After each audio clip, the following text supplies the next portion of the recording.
No es lo mismo que un alumno que tiene dinero y a los 21 decide entrar a una universidad de arte y no sabe dibujar. ¿Todavía es importante saber dibujar? Te lo pregunto con tanto arte Yo creo conceptual. que sí, son bases, es básico. Pero El dibujar cuando- es como si no sabes escribir. Es un lenguaje, porque el dibujo es como tú trasladas el pensamiento. Y hoy nos encontramos con un maestro de maestros. Él es un hombre que ha sabido llevar el arte a la vida y transformar la forma en que se enseña. Ha sido el mentor de 4 generaciones de grandes artistas, entre los que destacan, por ejemplo, Wilfredo Prieto, Glenda León, entre muchos otros. Y su visión del arte y su manera de hacerlo es tan dinámica como la forma que tiene de enseñarlo. Bienvenido, René. Y yo siempre le digo a mis alumnos, la gente que viene, que sabe de arte y que viene y que quiere adquirir arte, esa gente no solamente te compran el objeto que tú produces. Yo pienso que están comprando tu fe. Hola, ¿qué tal? Yo soy Lorena Pérez Jácome y esto es Arte en Diálogo, un espacio impulsado por Arte Informado. Y bueno, en esta nueva temporada seguiremos sumergiéndonos en el vibrante mundo del arte contemporáneo y explorando sus múltiples facetas. Conectaremos con las historias y los procesos de todas las personas que lo hacen posible. Además, en esta nueva temporada también servimos como plataforma para todas las galerías en España y tendemos un puente hacia ellas. Así hacemos posible que puedan mostrar a sus artistas y a sus obras. Si eres galerista y te interesa participar, por favor escríbenos. Este espacio también es para ti. Si disfrutas de este espacio, por favor suscríbete, dale like, compártelo y ayúdanos a seguir creciendo en esta comunidad.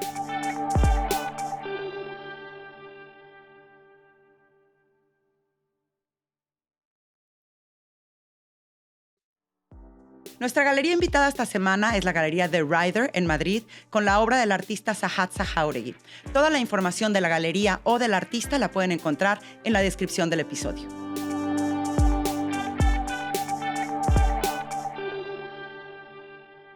Hola, ¿qué tal? Bienvenidos a Arte en Diálogo. Y hoy nos encontramos con un maestro de maestros dentro de los artistas contemporáneos cubanos. Él es un hombre que ha sabido llevar el arte a la vida y transformar la forma en que se enseña. Y bueno, su obra ha sido exhibida en bienales, en grandes museos, en colecciones, pero también en los barrios y en proyectos comunitarios.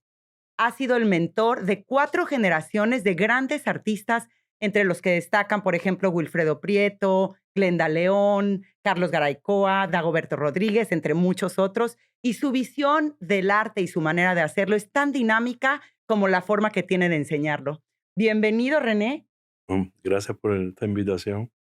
Oye, pues es que teníamos muchas ganas porque hablando con una infinidad de artistas muy reconocidos y grandes artistas cubanos, todos te mencionan. Entonces tenemos que ver de dónde viene ese talento, cómo puedes enseñar el arte de una forma diferente. Entonces vámonos a hablar un poco de ti. Tú naces en Holguín. ¿Dónde Exactamente. está Holguín? En la parte oriental de Cuba, hacia el norte, está Santiago de Cuba al sur, Holguín está al norte. Y entonces vas a la Escuela Nacional de Arte y después al Instituto Superior del Arte. Estudié, porque en Cuba se enseña desde muy temprano el arte, entonces empecé a los 16 años en la Escuela Nacional de Arte y luego mm, tuve la posibilidad de pasar a un nivel mayor, ¿Y por universitario. qué te interesó el arte desde pequeño? Fue lo que más repetía.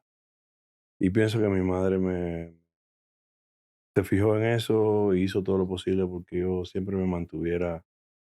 Bueno, hay siempre muchos componentes, ¿no? Era un chiquito más meditativo, más débil entre mis hermanos, muy mimado, tenía muchas más horas con mi madre. Era asmático, lo cual estaba muchas horas despierto a la madrugada. Y quizás, siempre pienso que mi madre me daba lápices y no me despegué de eso. Porque los niños siempre hacen cosas, ¿no? Con guitarra, te pintas un poco, pero bueno, se van olvidando, van cambiando, ¿no? Yo persistí.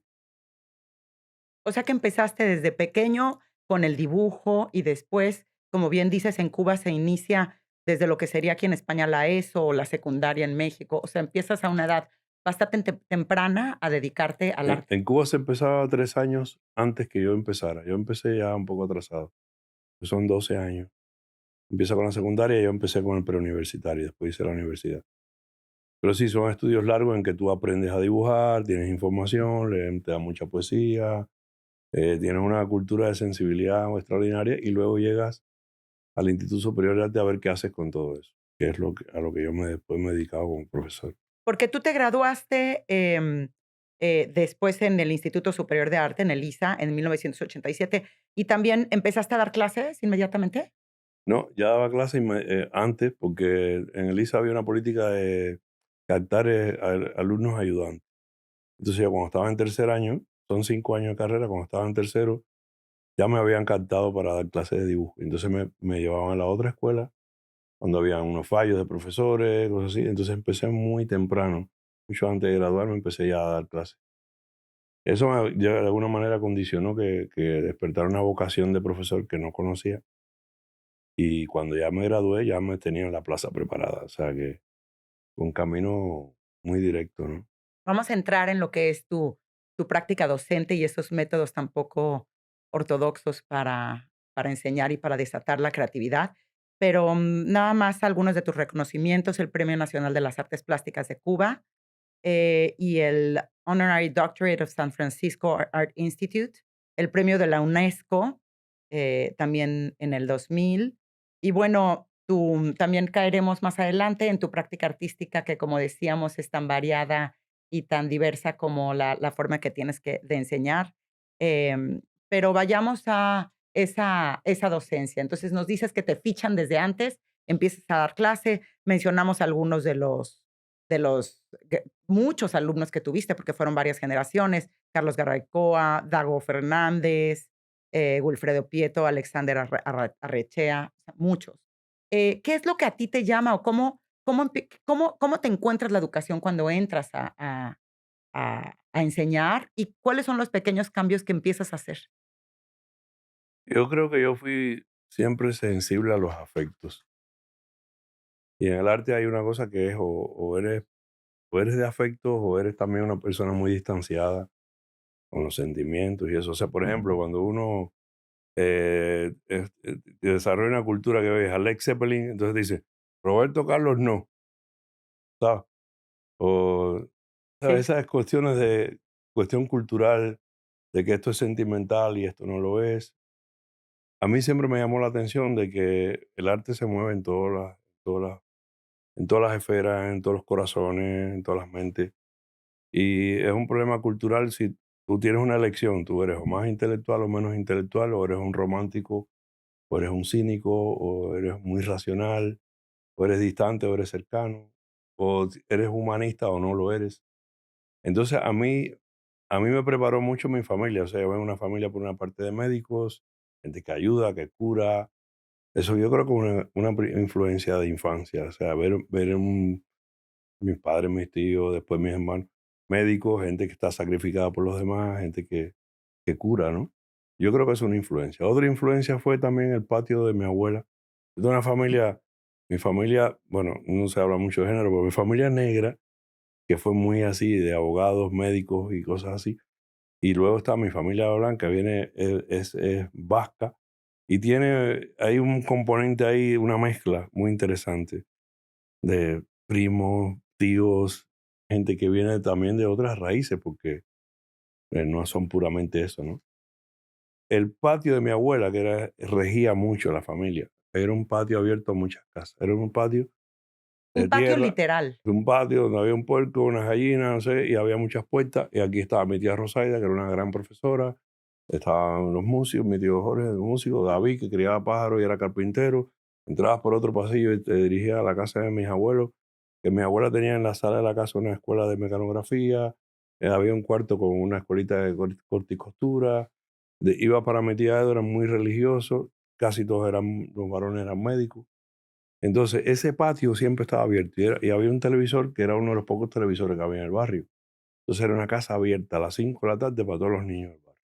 Qué Entonces, bonito. yo me crié en una casa donde esas puertas abiertas te daban muchas cosas. Entonces, estás hablando de 2 cosas interesantes, un espíritu de servicio por toda la parte médica, de ayudar a curar. Obviamente, los médicos curan algo, pero el arte también cura otra cosa.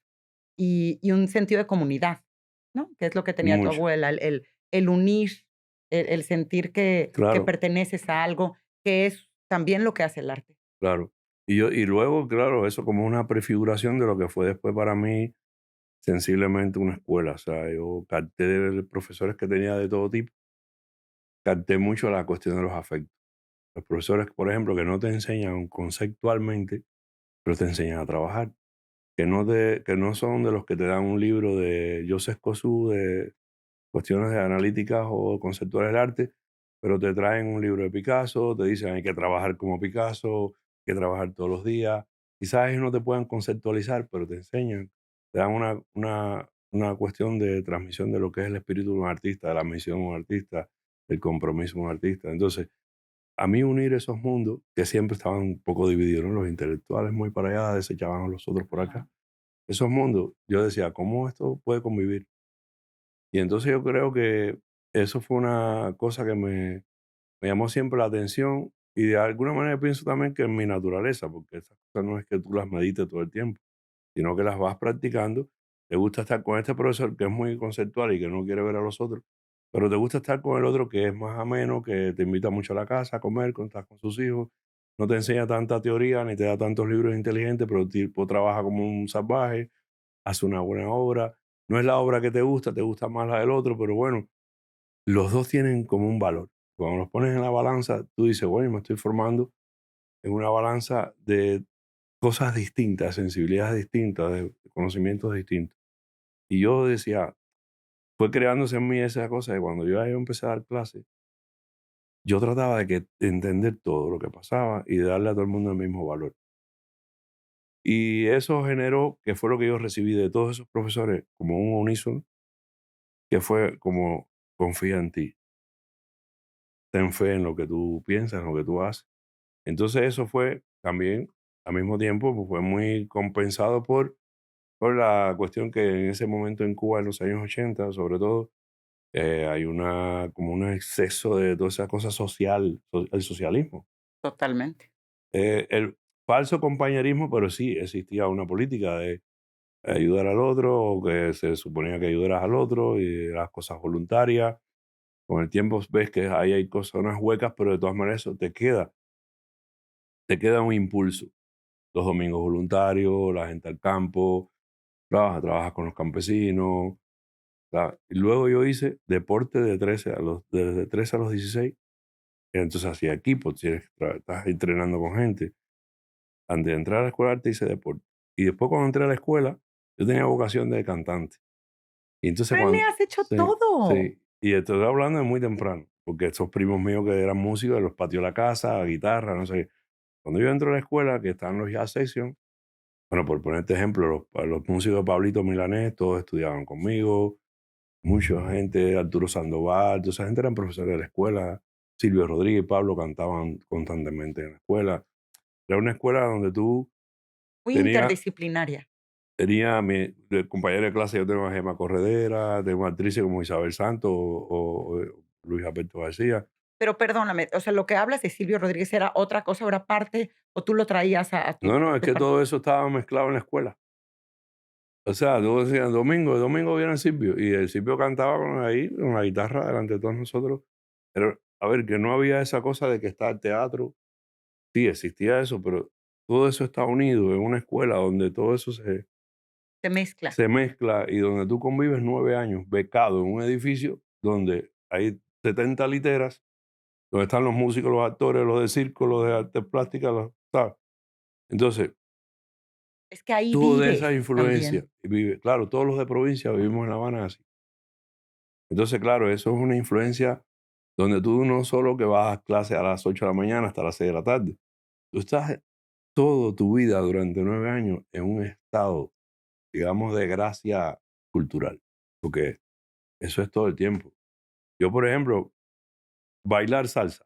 Entonces, las literas tienen tubos y eran 12 literas por aquí, 12 literas por acá. Y había uno que era el que más enseñaba a bailar todas las vueltas, colgábamos la toalla y con la toalla hacía todos los movimientos para entrar por aquí, para No, entrar por acá, es con todo el mundo en fila. creatividad en todo. Entonces, yo creo que eso son cosas que te influyen a un nivel de cómo la cuestión colectiva, cómo surge una fuerza a través de la cuestión colectiva. Entonces, yo creo que yo estoy preñado de todas esas cosas, ¿no? afectos familiares, profesores de todo tipo. Habían profesores rusos, alumnos africanos de Mali, de México, de Argentina, de Chile, del Congo. Te topabas a alguien de un país extraño que venía a Cuba, 2 alumnos que venían y estudiaban 5 años en tu albergue. ¿Sabes? Que entonces, todas esas son culturas que se van mezclando, sensibilidades, música, sonido. Y yo siempre fui muy observador, muy sensible. Siempre quise estar siempre visitando cosas, voy para aquí, voy para aquí, voy aquí, voy acá, este poeta.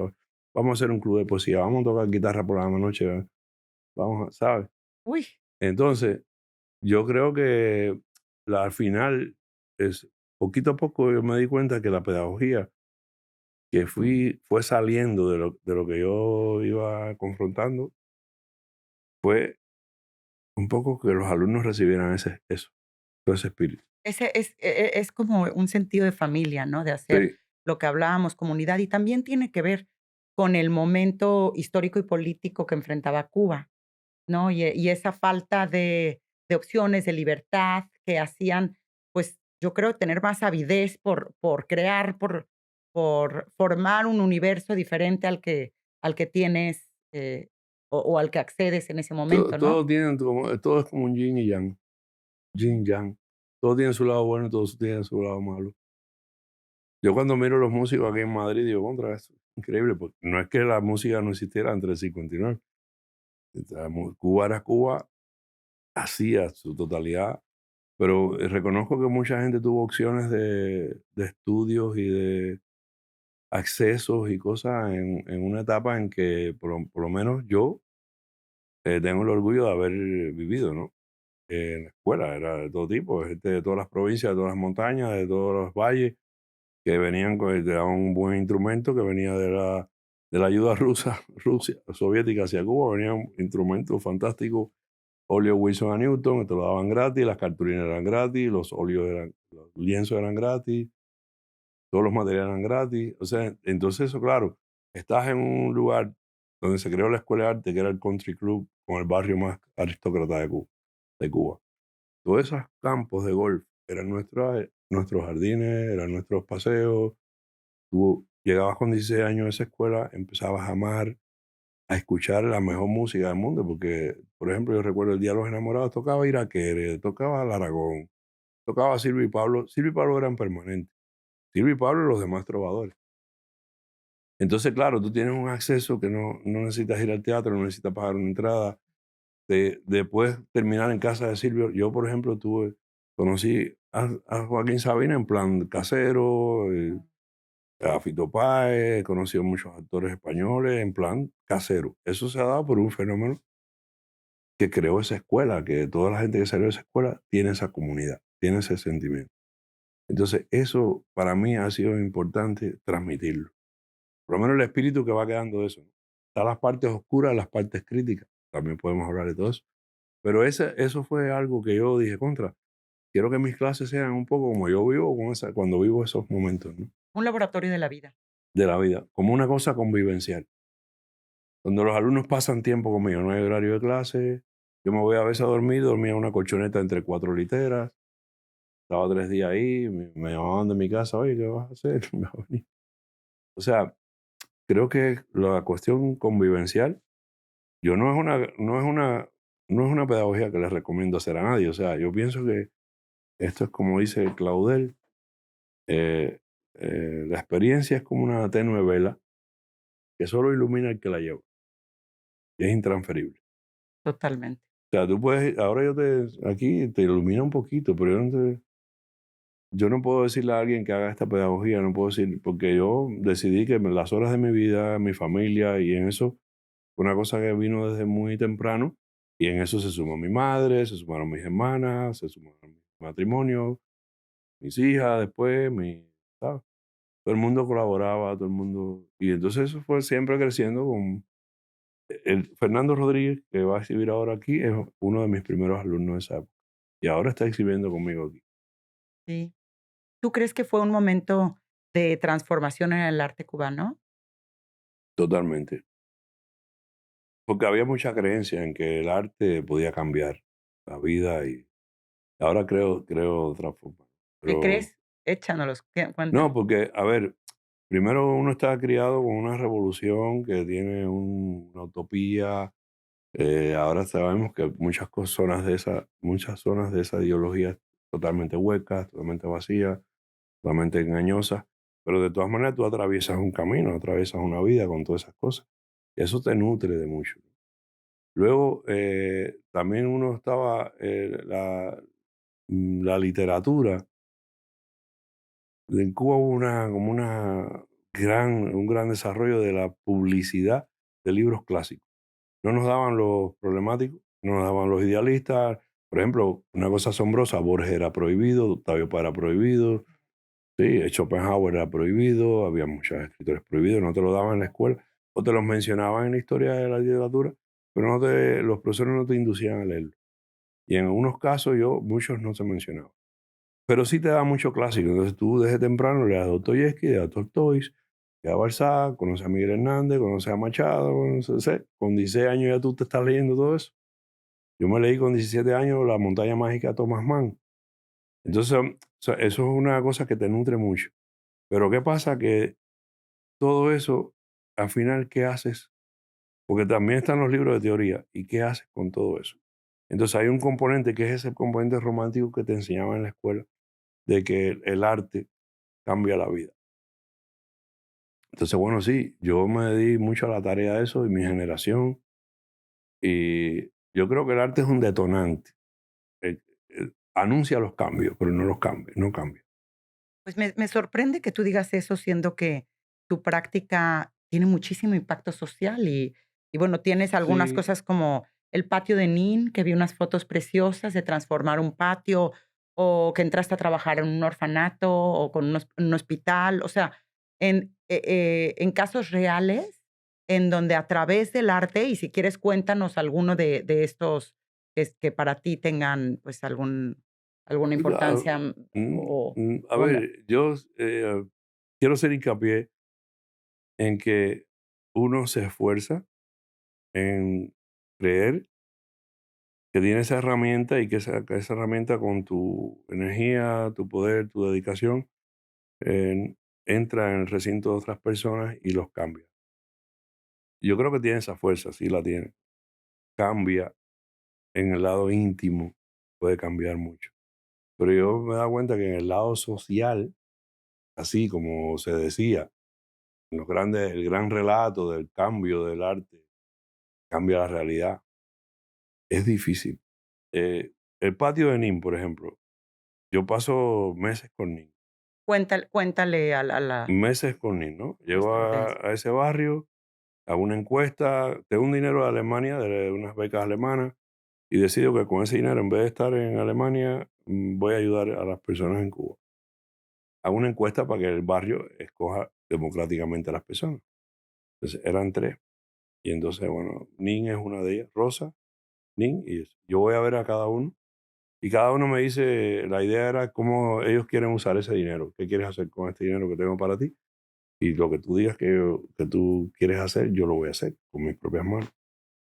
Y entonces eso se basa mucho en la escultura social de Joseph Beuys, cómo se amplía el Que campo, Joseph Beuys es una gran influencia en tu cómo el campo ese se amplía, ¿no? Entonces, empiezo con Nin, Nin se transforma.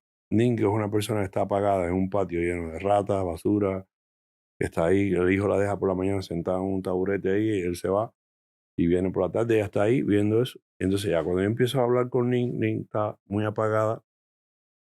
Luego Nin empieza a contarme, yo quisiera hacer esto, lo otro. Primero es la sorpresa y el asombro de que alguien venga voluntariamente a cambiarte cosas que tú no puedes hacer. Y paradójicamente las tres personas que coge el barrio siempre son muy mayores. Entonces, Nin me dice, yo quiero transformar el patio en un jardín. O sea, el proceso es un poco más largo, ¿no? Son meses que yo empiezo en vez de estar en mi estudio, todos los días me levanto, voy a Caserín, entro a Caserín, siempre llevo un dulce, esto y vas ¿y ganando la vas tú familia. solo o vas con tus alumnos? O sea, en No, este solo. tipo Bueno, yo empecé haciendo esa práctica con mis alumnos. okey. El año con Dagoberto, con Arrechea, eran muchachos, con Fernando, eran muchachitos. Yo focalicé esa pedagogía dentro de las casas. salí de la escuela a la intemperie y hablaba con los vecinos en barrios muy necesitados, que cada uno cogiera un alumno y trabajara durante todo el día. La clase pasaba en ese edificio. Pero cuando ya yo hago esa práctica con niños, yo la hago solo, no sé, son 20 años después casi de ese primeros momentos con la pedagogía. Y Nin entonces, Nin empieza a ver, yo le cambio los zapatos, le compro en Berlín unos zapatos Qué bueno. ortopédicos, le armo una silla de ruedas, ya viene mi suegro, entonces el que trae una silla de ruedas y la arregla, todo el mundo viene, empieza la gente a colaborar. Esto siempre hay mucha gente que se suma, y de vez en cuando vienen alumnos, porque siempre estoy dando clases. Los hijos de Nin se empiezan a embullar y vamos, limpia el patio, derrumba toda la terraza, vamos a diseñarla como tú la quieres. Yo no voy a imponer ningún tipo de subjetividad creativa en el mundo de Nin. Nin tiene que decirme qué quiere. Y yo tengo que transformar lo que ella quiere en una realidad. Entonces, ese patio se va transformando. Todos estos trabajos tienen video, tienen fotografía. Preciosos Pero que además, vamos a mostrar todo el tiempo. para que la Y, audiencia pueda ver. y Nin me dice, y yo digo, bueno, ¿y qué plantas quiere? Y ella me enumera todas las plantas.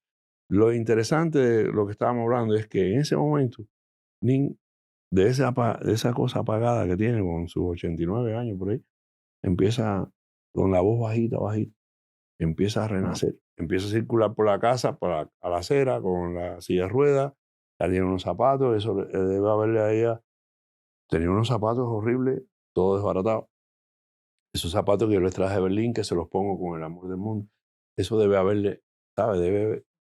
Porque ahora cuando uno se viste bien y uno quiere una camisa y tú te la compras y tú dices, ¿cuánto que bien estoy?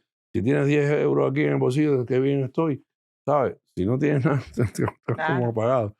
Entonces, yo pienso que todo este trabajo tiene un efecto psicológico muy fuerte, pero es un efecto donde tú tienes que renunciar a muchas cosas como artista, como pedagogo, como persona.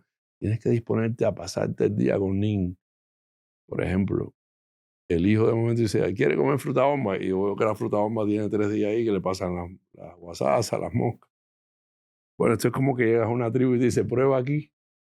Que te ofrecen su Pero si tesoro. tú quieres filmar a Nin durmiendo por la madrugada, ganarte eso, no es que tú vengas, oye, yo soy artista, voy a filmar a tu mamá. Como tú te ganas que ellos permitan una noche quedarte así, como está la cámara ahí, y esperar que ella se despierte y ves pasando las cucarachas, ves pasando esto, ya está ahí, hasta las 5 de la mañana se empieza a despertar, como ella se levanta. O sea, es un proceso yo siempre he pensado que mi práctica tiene un estado de felicidad al final, pero tiene un proceso, Como la no se vida. llama humillación, porque nadie te humilla, pero sí te tienes que poner, De disolución del ego, yo exacto, diría. tienes que desaparecer. Sí. Y eres como una alfombra para los alumnos pasen, para que ellos pasen. Y yo tengo obras, por ejemplo, donde me monto los alumnos aquí como un Banco. trampolín. Sí, un trampolín. Entonces, bueno, en el momento de un alumno que pesa, no sé qué barbaridad, pero ese es un proceso. En el proceso de NIN pasan 3, 4, 5 meses. Cuando yo me levanto todos los días, voy para casa de NIN. NIN va floreciendo.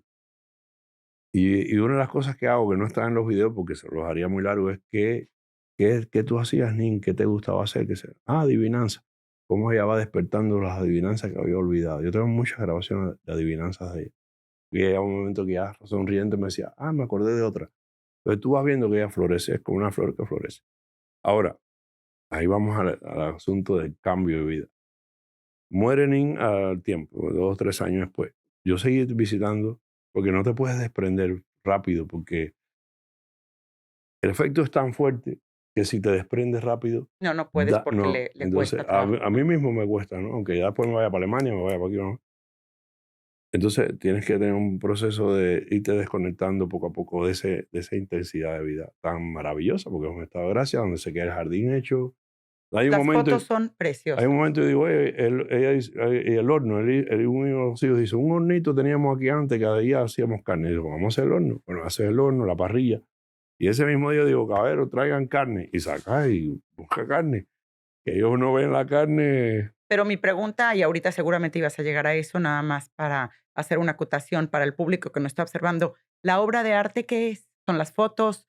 ¿Es el video? O sea, Yo porque creo todo sí, que el concepto viene ahí de que la obra es un todo es una totalidad donde todo está, la belleza de la comunicación, de mucha comunicación, la belleza en que tú estableces la relación intersubjetiva con Nin, la belleza en que tú vas transmitiendo el poder de lo que tú crees como arte en eso, en esa realidad. O sea, no soy un trabajador social que lo mandaron por la comunidad a atender a Nin.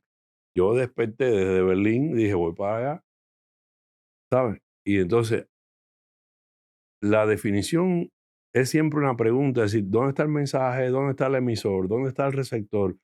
Todo eso eran cuestionamientos de la pedagogía 15 años o 12 años antes con los alumnos. Que eran las preguntas que yo les decía, si este vecino te pide que le haga un lavadero, tú tienes que hacer plomería, fundir una base de cemento. ¿Qué es el arte aquí? ¿Qué es lo que estás haciendo como arte? Si no estás en una galería. Yo creo que el arte lo define mucho el espacio. Yo sé que cuando el documental de Nin va hacia la Bienal de Venecia, va hacia la galería, el espacio es lo que lo identifica hacia otro público, lo que lo hace Lo que lo valida. histórico. Entonces, una cosa es el acontecimiento Nin y otra cosa es la recepción de una documentación de fotografía, de los videos, que hace que eso oscile entre esos dos mundos, ¿no? Sí, pero hay a priori hay una intención de materializar ese Arte. esfuerzo. Yo lo hago desde el Pero arte. totalmente, que por ejemplo, que hemos tenido aquí a Ana Gallardo, que también es, pues impacta mucho socialmente con su obra, y sin embargo no son trabajadores sociales, que es diferente y tienes razón, No, yo no- porque se hace a través del arte. Arte. Pero yo creo que lo que es realmente maravilloso es lo genuino del sentimiento, el querer conectar humanidad con humanidad. Y eso se ve muy poco en el arte, o sea, y sí caemos muchas veces en el mercado del arte, en donde hay grandes, maquillajes, ¿no? De gente que llega 10 minutos y hace todo, pero la intención es que se vaya a la Bienal, no la intención es ayudar a Nin. Yo creo que Entonces, todo como en vale. todo hay, pero es muy bonita esa historia que en donde tú te estás regocijando de poder transformar la vida de alguien.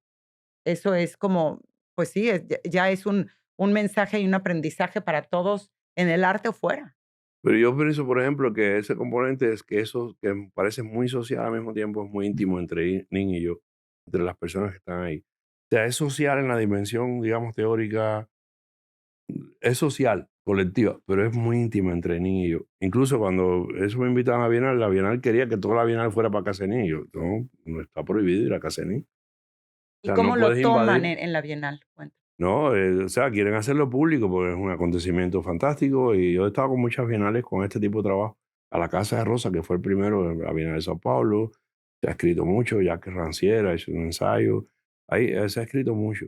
Pero el problema es que en esa transformación hay cierto momento en que es duro, porque por ejemplo, cuando yo vivo 3, 4 años a visitar la familia de Nin, ya el patio vuelve a ser lo que era antes.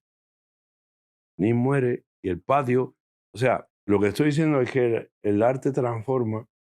Hay un camino en que mientras la vitalidad, la energía transforma, esa transformación se ve, pero también la vida sigue su curso con el tiempo.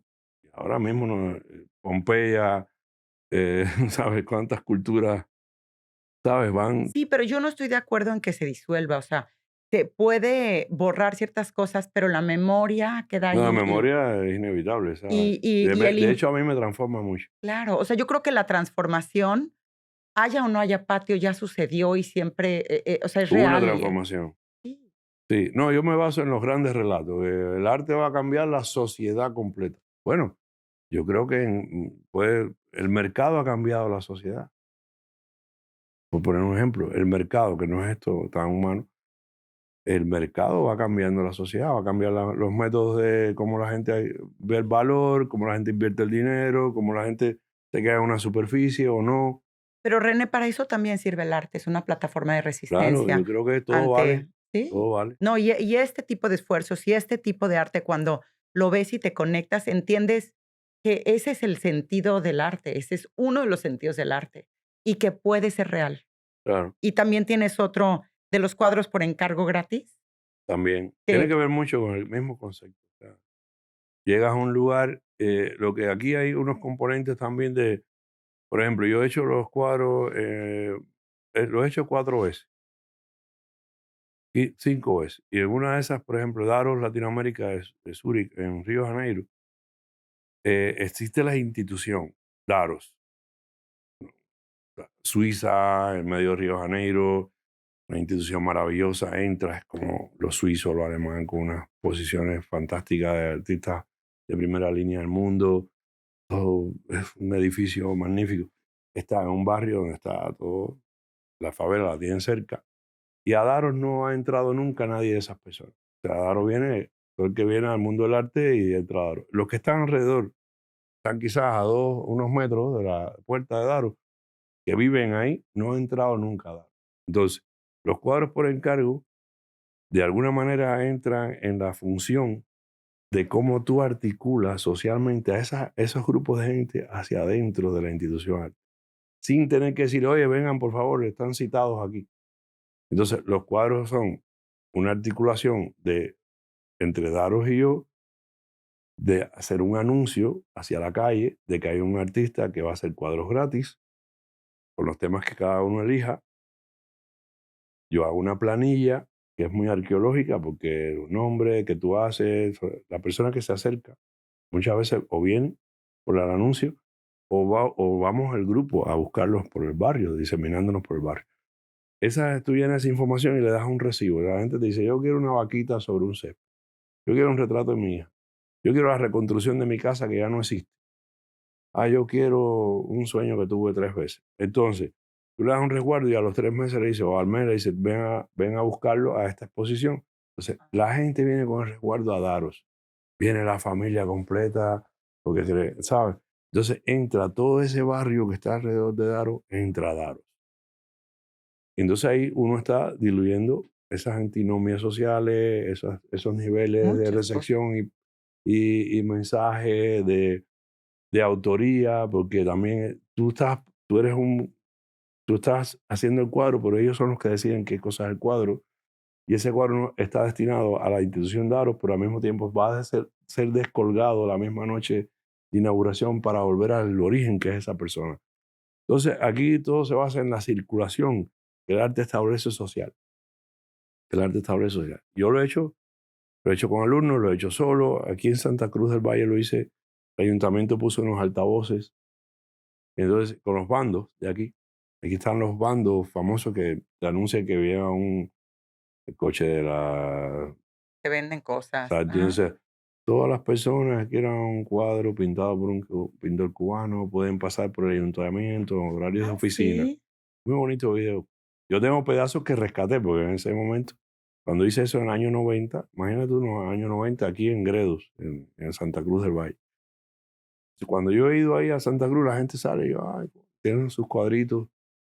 Pero eh, es como cuando tú propones una sociedad idílica, Mm. donde también el altruismo es muy fuerte, ¿no? Pero qué bonito que se puedan proponer esos modelos a través del arte. Pero esa es la palabra. Nin, Rosa, son modelos sociales, modelos de cómo tú puedes pensar una sociedad, una comunidad, un estado, o cómo tú puedes recordar que también fue así en algún momento de la historia. Pero bueno, regresando a esto mismo, hablando con Wilfredo y con Glenda, que te digo, dentro de los muchos alumnos a los que ha tocado tu enseñanza, me decían, es que claro, justamente eso, el impacto social y el llevar el arte a la vida al arte y el arte a la vida. Y ellos me contaban que en la Bienal de La Habana ganaron el premio a la UNESCO. ¿Me puedes contar sobre eso? Bueno, eso fue un año muy fuerte, porque yo en la universidad llegó un momento planteé que un año no me bastaba para estar con alumnos. Pero yo pienso que la formación tiene que ser, aunque tienen otros profesores, ¿no? Yo trataba de que ellos se quedaran en mi clase años más. Entonces, con ellos, con ese grupo específico, está Wilfredo, está Capote, está Glenda, me pasó que estuvo los 5 años de universidad y ellos los pasaron conmigo. Entonces, claro, eso te da la posibilidad de trabajar muy profundamente en cosas, no que se corta cuando se termina el curso y ya pasan a otro profesor, que le da otra cosa. Ese se llamó Galería DUB y fue un grupo muy interesante que trabajó muy fuerte. Y yo siempre te digo, trato de que ellos trabajen, sobre todo trabajan. porque el arte, si tú quieres diferenciar, y tienes que trabajar mucho. El arte es como una obstinación. Tú estás en tu salsa y estás bien, pero es una obstinación. Y sufres mucho y, claro, porque a veces no encuentras ni siquiera pintando lo que estás buscando. O sea, cuando tú crees en eso, sí, es a veces un poco de padecimiento. Pero al mismo tiempo, tú te levantas por la mañana, no tienes que ir a una fábrica, no tienes que, ¿sabes? Es un disfrute que estás haciendo lo que te gusta hacer, lo que quieres hacer. Yo nunca he hecho arte para vender, siempre he hecho las cosas y bueno, se venden, qué bien. Mira, nunca has hecho arte para vender. Qué No, interesante. no, yo todo, o sea, NIN está ahí, yo te lo enseño, tú lo quieres comprar y te lo vendo, pero no pude haber hecho NIN pensando que alguien va a comprar. Video de una señora ahí ¿sabes? Con problemas ortopédicos, con un patio lleno de churres. O sea, yo creo que el artista, y conozco y estoy de acuerdo en que todo exista. Hay artistas que se levantan y tienen una fórmula y les funciona. Hay artistas que tienen buen marketing, que tienen un estado de gracia, que Dios le dio la varita mágica y que le facilita las cosas. Hay de todo. Hay artistas, por ejemplo, en la historia como Van Gogh o Modigliani, no tuvieron ese éxito. Van Gogh incluso es un caso típico, ¿no? Ahora Van Gogh está en millones, pero él no vio ni siquiera un centavo de eso, lo que hizo. Entonces yo pienso que uno cree en determinadas cosas. Y yo siempre le digo a mis alumnos, sobre todo a los alumnos y a la gente que está al lado mío, que hablamos de estos temas por años, ¿no? La gente que viene, que sabe de arte y que viene y que quiere adquirir arte, no es que está solamente invirtiendo, que busca un advisor para que le diga compra esto y esto, sino el que está metido en eso, como está metido uno mismo, pero que no pintan, sino que están mirando. Y conozco gente que con el salario de profesores van reuniendo un poquito, compran una obrita, tienen una pasión, estudian, se leen todo sobre ti. Yo pienso que esa gente no solamente te compran el objeto que tú produces, yo pienso que están comprando tu fe, descubren una fe en ti y Qué esa fe, bonito esa frase. No están comprando un objeto, están comprando tu fe. claro. O sea, Wow. existe todo. Tú vas ahora a la Feria de Arco y viene y hay un panorama de todo lo que se hace y hay gente que abre galerías, que tiene buenas amistades, tienen clientes, que les va muy bien, empiezan a educarse en un sistema y a escoger artistas. Pueden ser malos, buenos, es lo que está, que se vende y es lo que está. Pero creo que un verdadero artista funciona así. Yo creo que uno tiene una fe y uno es obstinado y uno es sacrificado. Y si tienes que irte para otro lugar, de tu país para otro lugar, tienes que sacrificar a veces familia, tienes que sacrificar estado. Pero yo, por ejemplo, yo tengo una casa maravillosa en Cuba, tengo una finca, tengo cosas en Cuba. Yo sé que tengo que estar aquí pagando un alquiler en Carabanchel. Que todavía no llegamos, o sea, hay tantas preguntas, voy a tratar de hacértelas brevemente. No llegamos a cuándo y por qué llegas a España, pero nada más termíname de decir por qué ganaron el premio de la UNESCO. ¿Verdad? Ujú. El premio UNESCO lo ganamos ese año junto con los Carpinteros, el trío Los Carpinteros, que también había sido Alumnos tuyos. alumnos. O sea, fue un reconocimiento muy grande porque al dar el premio a los Carpinteros, que fueron como los iniciadores, alumnos de esta pedagogía, y de momento estaba yo en un momento, en 2000, con esos grupos de alumnos fantásticos, Galería DUP, que incluso yo, cuando empezaban a haber viajes para mí, yo decía, tiene que viajar un alumno conmigo. Y empezaban a viajar los alumnos por primera vez, siendo alumnos. Y el premio fue dado también, mira, el premio en ese momento, había un jurado específico, donde había gente muy importante, pero alrededor del premio estaba Harold Seaman, estaba Lana Hayes, había un grupo de gente muy interesante. Quiere decir que fue un premio muy dado porque hay premios y premios. Este fue dado a una cosa que uno de ellos dijo, en la reunión que hubo con él después del premio, nos dijo, la pieza es heroica. O sea, la obra que premiaron ellos, premiaron por toda la pedagogía, yo creo que el premio abarca mucho todo, ¿no? Lo que yo recibí con mis alumnos. Pero la pieza específica que estaba en la Bienal, que fue la que suscitó todo este premio, ellos la catalogaron como heroica. Entonces, eso te da la medida que hay niveles de arte. Es un arte heroico, es un arte ¿Y que, o por qué sea, heroico? porque la heroicidad se diferencia ¿Pero qué mucho. era? Bueno, era una obra que se llama 1, 2, 3 probando. Era Los alumnos habíamos hecho durante casi un primer semestre muchas discusiones sobre la participación de una invitación que nos habían hecho a la Bienal. Y no dábamos pie con bola con qué queríamos hacer como grupo. Y entonces yo dije, bueno, vamos a concursar, el que mejor traiga proyectos y el que sea más unánime es el que se queda. Y entonces yo recuerdo a Joan Capote, que te recomiendo que lo entrevistes un día, vive aquí en Madrid. Él trae un proyecto. Traen todos, pero trae un proyecto fascinante que eran micrófonos de hierro instalados durante todo el malecón, por todo el malecón de La Habana.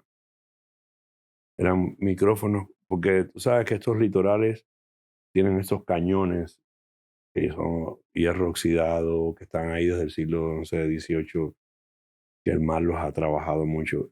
El proyecto de él consistía en unos micrófonos de hierro fuertes que apuntaban hacia el mar y otros hacia dentro de la isla, que bordeaban el litoral. Sabes que también la historia de nosotros tiene que ver mucho con Miami. O sea, esas dos orillas, cómo hablaba esa pieza, pero también es una pieza que habla de las muertes en el mar. ¿Sabes? Ese es el mar de los balseros. Es el mar donde sacrificaban antes, te tiraban del morro para abajo, ¿sabes? Por la ventana. También en la cabaña, que era. Todo ese complejo de la Bienal es Morro Cabaña, Malecón Morro Cabaña. Esa también era donde fusilaban a la gente, donde las justiciaban. Entonces, los micrófonos fueron un impacto. Primero todo el grupo dijo, esta es la obra. Pero había que hacer los micrófonos, ¿sabes? Entonces, toda la mitad del año consistió en una fábrica, resolver cómo una fábrica que está en otro lugar de La Habana, o sea, hay que moverse a las 5 de la mañana, pasan por mi casa la guagua a la escuela con los alumnos todos los días durante 3, 4 meses para ir a una fábrica donde tenemos que hacer esos micrófonos, donde se llevó un proceso de mucho, mucho trabajo. El proceso de fundir algo, ¿sabes? En hierro. Son no sé cuántos, son 120 micrófonos. Date cuenta, son unos micrófonos así, que tienes que cargar entre tres, porque tiene una base así. Después tiene esa cosa aquí, con la bola esa ahí, para ser instalado a un nivel visual. Entonces, es una obra que sigue siendo muy poderosa. Visualmente es impresionante. El proceso no te lo puedes creer, porque ahí te partes el pie, le partes el dedo a uno en la mano. Sabes cómo cargar todo eso, cómo llevarlo ahí y cómo después subirlo a esos muros de todas las fortalezas esas. Y me imagino además el efecto de escuchar, ya que está. Y sí, son micrófonos silenciosos porque es hierro fundido. O sea, tú te paras dentro de un cañón oxidado. Son Lo que muy representa. poderosos. Sí. Yo tengo que mandarte esa imagen, no sé si la Sí, tienes. todo lo que estemos hablando, Sí. tomamos nota para que, 1, 2, 3 probando. pero yo ya entendí, con un ratito que tengo de platicar contigo, ya entendí cómo puedes cambiar tantas mentes de artistas. ¿Por qué? Porque conectas, porque eres un soñador y porque, como tú bien dices, ofreces tu sueño y haces que tus alumnos sueñen contigo. Desde la humanidad, desde la transformación, desde el impacto social. Qué bonito, René, de verdad. Qué bonito. Yo creo que uno recibe muchas teorías y uno estudia mucho, pero yo siempre he dicho, ¿qué hago ahora con las teorías? ¿Y qué pasa? ¿Por qué te vienes a Madrid y cuándo? En Madrid siempre he estado en mí, o sea, viví aquí con 29, 30 años. Me fui, después volví a los 35, estuve dando clases en el Politécnico de Valencia. Después me fui, después vine a exhibir a Mataró. Cuando yo viví aquí, esa familia que me trajo sigue siendo mi familia española. O sea, ahora tienen hijos, ya los cuartos están ocupados. Pero yo siempre que a veces el fin de semana que quiero irme a dormir ahí, me voy a dormir. Siempre, esa familia los conozco del año 85, por ahí. En Cuba los conocí. Me trajeron en el 89. Sigue siendo una gran familia para mí. Entonces, bueno, mi hermano vino a vivir a Alicante. Yo recibí una residencia no lucrativa y vine en el 2020. Y estando aquí me agarró la pandemia. Entonces fue la primera vez que no regresé inmediatamente a Cuba. Y ahí me cogió el primer año aquí. Luego he tenido un niño, o sea, con mi edad, ya le he dado abuelo, tengo un niño de 5 años ahora. Entonces ese niño me detuvo también aquí. Y entonces, bueno, también mi hermano, quédate, que ya, porque también mi madre ya no vive, mi hija vive en Estados Unidos, mi hija mayor. O sea, en Cuba Ya has casi, hecho casi no tengo tu pequeño familiares. Cuba en Carabanchel, que ya lo sé que ya es un... Bueno, Pero, eso llega ahí accidentalmente, y no accidental, yo pienso que todas esas cosas tienen planetas que se van alineando. y ahora que estás viviendo aquí, observas tú la enseñanza artística? Desde, bueno, en España y en general en Europa. Tú hablando de este modelo, el que pues, definitivamente revolucionó y trajo a tantísimo talento. ¿Cómo lo observas aquí? ¿Qué crees que le falta en España? ¿Críticas positivas, negativas? Es que la enseñanza tiene muchos niveles. Yo trabajé, durante esos años que fui profesor en el ISA, trabajé en La Habana, trabajé también en Noruega, hice cursos por todos lados. O sea, Alemania, mis últimos alumnos fueron alemanes. Yo trabajé en la universidad en Halle y fueron mis últimas clases así fijas, las hice en Alemania. Y llegó un momento, yo tengo cierto escepticismo, yo pienso que casi que no puedo transmitir nuevas ideas. Y hubo un momento que también dije, quiero dedicarme un poco a mí. Que eso Pero es siempre fuiste artista al mismo tiempo que eras sí, nunca dejé de hacer docente. y bueno, yo no he tenido que vivir de la pedagogía, pues he vivido siempre de mi obra y por suerte toco madera. Pero yo creo que la pedagogía, ahora di clases y estaba como mudo. Pero por ejemplo está el chat, ahora todo lo que me viene a las ideas con el chat se lo empiezo a escribir a la gente. Y eso yo pienso que tiene un efecto. ¿Con el chat? Sí, si estoy en la madrugada y me vienen ideas y tengo un grupo de gente a las que le Ah, tengo que transmitir cosas, ahí me con un posibilita WhatsApp. no hay una convivencia como era antes, pero hay una distancia, porque esa distancia en los últimos grupos la tuve.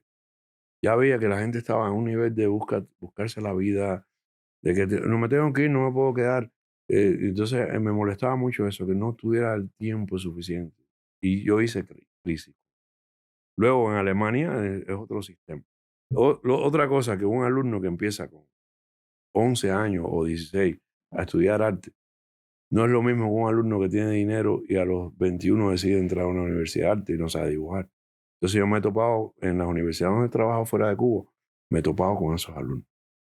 De momento te pueden topar 4 brillantes, pero el resto, 17, les tienes que enseñar a dibujar lo básico. No saben quién es Picasso, no saben quién es... ¿Todavía es importante saber dibujar? Te lo pregunto con tanto arte Yo creo que conceptual. sí, son bases, es ¿Sí? básico. ¿Qué es lo más importante que se tiene que saber Dibujar cuando es como si no sabes escribir. Es un lenguaje. Porque dibujar, no es que tengan que dibujar académicamente. Yo creo que es una cuestión de cuando tú generas confianza. Oye, si dibujas mal, dibuja, pero dibuja. Porque el dibujo es como tú trasladas el pensamiento. El dibujo es lo primero que te ata a tu forma de ver visible lo que tú estás pensando. Pero, por ejemplo, yo últimamente anoto más las ideas en el teléfono, en la parte de las notas, que en una libreta con el lápiz. te Digo, pare un hombre caminando con el pelo azul, no sé, hay una descripción, te puedes imaginar lo que vas a hacer. sí, sí, ha cambiado la era digital, sin duda la forma en que bajamos las ideas, nos comunicamos. ¿Tú crees que sigue siendo importante para un artista que se está formando estudiar arte o pues, puede prescindir de eso? No, yo creo que en honor a la verdad, en honor a los grandes, a la gente que se ha esforzado, en honor, no puede haber farsantes. ¿Y los hay? No, lo hay siempre, hay muchísimo, hay de todo en las viñas del Señor. Y ya te digo, bueno, el mercado ha cambiado mucho el mundo del arte. Tú Y dijiste que el arte puede ser un mecanismo de especulación y perversión. lo es, el arte tiene todas las esferas. Y hay gente, yo pienso que el arte es una herramienta también para ganar dinero, para vivir, ¿sabes? Y cuando tú tienes buenas mañas, porque si tú ahora vives del arte, quieres dibujar, si quieres hacer un mueble, tienes que dibujar. Da lo mismo que lo dibujes con el lápiz, que lo dibujes en un ordenador, pero tienes que dibujarlo. Tienes que tener un sentido de, ¿sabes? Es como hay gente que canta desafinado, ¿sabes? Es lo mismo, no puedes cantar. Y además también tiene que ver con tu generosidad, ahora lo pensaba, porque hay muchos artistas que su talento y todo lo que han aprendido se lo reservan. Y tú siendo artista también eras profesor a la vez y has podido, pues, dar lo que sabes y compartirlo. Pero Entonces, fue lo que yo heredé, te dije, de esos profesores que tuve, que y lo de daban todo y entonces yo lo llevé a un sistema. Ellos no lo tenían como sistema, lo tenían como cosas de la vida. Yo lo tuve como cosas de la vida, pero también lo generé entendí que eso era un sistema para transmitir, para educar, para... René, como tengo tantas cosas que preguntarte y se nos está acabando el tiempo, dinos en qué andas ahora. ¿Qué estás haciendo? ¿Cómo está tu carrera? Mi carrera, yo cuando salí de Cuba dejé mi estudio, dejé asistente. Estuve viviendo en Brasil con un cuerpo de asistente, muy competitivo, con una gran galería. con bastante circulación económica. Yo entré como una especie de escepticismo. Tuve niño, mi madre murió, me fui al Congo. El Congo fue un impacto muy fuerte. Ese año hice varias cosas, hice Guatemala, Perú, todos muy duros, trabajos muy duros. Y todos con estudiantes, con gente y pueblo. Entonces fue como una transformación que decidí no tener estudio, no tener asistente, no tener el estudio como lo tenía competitivamente. Vine a hacer la residencia no lucrativa y decidí que quería dedicarme al niño.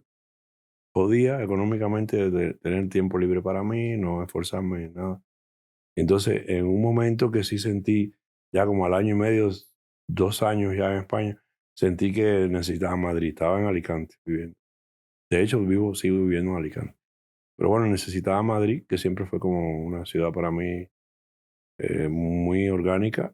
Y vine para Carabanchel, arreglé una fábrica que estaba bastante desvencijada. Invertí ahí, reparé la fábrica y abrí el estudio para todo el barrio. Hice una primera exposición con cubanos y españoles del barrio. ¿Ves? Siempre generoso. Y Qué bien. hicimos una mesa fantástica para que viniera a comer todo el que quisiera. Hicimos una cosa así. Eso lo he mantenido durante 4 años. Ha sido mi metodología del estudio abierto. Pero mucha gente que se me acerca dice, "No, ¿cuándo vas a empezar a dar clases?" Yo no quiero dar clases por ahora. Ya has dado suficiente. Sí, pero fíjate, está abierto el estudio, viene la gente, si viene alguien, siempre estoy ocupado de eso. Lo último que hice para mis alumnos en Fomentera fue cocinarles todo el tiempo. Por lo que en lo que estoy ahora siempre es abrir cada arco, abro el estudio, hago 2 o 3 encuentros al año en el estudio. Foto España, el Open de septiembre, a veces en diciembre hacemos un carabanchel contemporáneo, nos mantenemos comunicados. Una suerte de que muchos alumnos míos han ido a parar, exalumnos míos han ido para Carabanchel, entonces tengo una familia. Y se está volviendo, como Sí, decíamos, todo un barrio pero con los de españoles artistas. también, Carlos Aires, Miki Leal, con la gente de Navoporto, Malafama, con La Gran enfrente, con Berta López. Hay mucha camaradería, mucha vecinería a la que he estado dispuesto siempre a estar ahí para ellos. Y estoy en esa parte de la vida en que me lo tomo más a la ligera. No dejo de trabajar como un obrero siempre, pero Pero sí, disfrutando más y, disfruto pues, quizás el contacto más yo con en la nombre gente. del arte te doy las gracias. Y qué A bonita ti, plática, qué bonito soñar. Y para cerrar, me gustaría que me dijeras si le puedes decir a todos los jóvenes artistas o no jóvenes, o a todos los que están persiguiendo, empezando sus primeros pasos en el arte, si hay una cosa que tienen que enfocarse o que poner atención en ella, ¿cuál sería ahora que están aprendiendo? ser honesto consigo mismo, ¿no? Yo creo que cuando tener fe en lo que uno hace, votar mucho por la intuición, tener fe, dar mucho amor a lo que hacen. No sé, son cosas que a veces son un poquito pesadas de decir. Cuando uno habla de humanismo, y dice, por favor, humanismo. Pero en realidad sigue siendo esencial. Las cosas no han cambiado mucho. Yo creo que lo que el componente que movía a Leonardo, movía a Rembrandt, movía a Goya, sigue siendo el mismo. Y hay malos artistas y buenos artistas. Hay grandes artistas, ¿Y cuál es la diferencia entre uno malo y uno bueno? malos y buenos. La La calidad. honestidad. No, la calidad, la honestidad. La honestidad viene por una cuestión más general. Porque yo pienso que si eres una persona falsa, tú puedes engañar un tiempo y puedes. No es que no tenga éxito, una persona puede tener éxito. Cualquier cosa puede tener éxito. En un mundo con el que vivimos hoy está todo muy repartido, ¿sabes? Que también es una gran cosa, pensando en términos de emancipación. Pero uno siempre piensa, otra, ¿qué puedo hacer que se parezca? Por ejemplo, yo digo a la gente, bueno, ¿cuáles son tus paradigmas? No, este alumno yo digo, chicos, tus paradigmas tienen que ser a un nivel. Porque está Picasso, está Duchamp, está Boyce, está Dios. Entonces, bueno, yo digo, bueno, los paradigmas que tú puedes crear que tenga el nivel de un árbol, de la creación de un árbol, o una piedra, o un paisaje. No es imitarlo, sino algo que tú puedas crear que llegue a la talla de esas creaciones que son hechas por Dios, no sé, por la naturaleza divina. A pensar. Esos paradigmas nos diferencian de los malos y mediocres Y una última cosa que siempre me recuerdo, que Hemingway decía que uno debe tener un detector de mierda, ¿sabes? Y tienes razón, deberíamos inventarlo. Activado todo el tiempo, o sea, ¿sabes? Poder separar. Y yo creo que eso lo hacemos en todas las fases de la vida, para En todos los alimentarnos, para ámbitos. escoger una persona para acompañarnos en nuestras vidas. Hay un detector que uno tiene adentro. Bueno, volar te pasa lo mismo. Pues muchísimas gracias, me ha inspirado mucho No, a mí, y te felicito. Vamos a pensar y a soñar con un arte hecho desde ahí. no, te agradezco mucho tu espacio y tu dedicación al trabajo a mi persona. Gracias, René. Les agradezco.